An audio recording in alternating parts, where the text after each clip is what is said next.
今仔阮台语台的团队来到云林的北港在地报新闻。今仔嘛甲北港的南洋国小合作，提供囡仔一节新闻媒体识读的台语课哦。实际上，互遮学生囡仔来了解讲新闻是安怎采访、放送甲制作，嘛要教遮的囡仔哦，伫咧看新闻报道的时，嘛爱有家己的判断、甲家己的主张。咱就来看囡仔的一节新闻的母语课。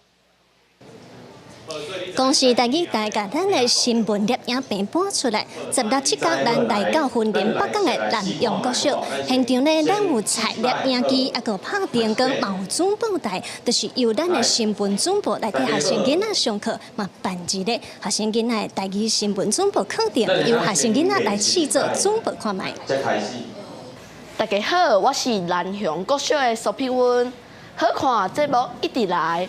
就看公司台语台，南洋国小的囡仔上厉害，逐天新闻带你看天下台。学生轮流坐主播台看文稿，对镜头开喙自我介绍，练习讲台语。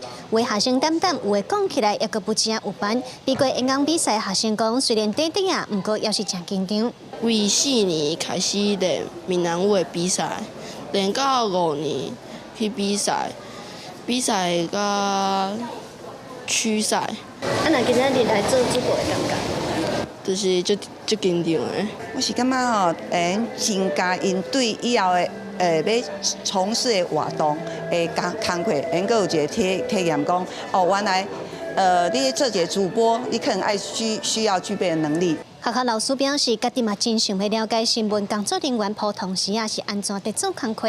即马伫学校内就通看到，伊认为这对学生来讲是一个真好的体验，通互因了解各行各业在做啥，启发因对未来的想象。记者卢尚如、郑俊尧、云林报道。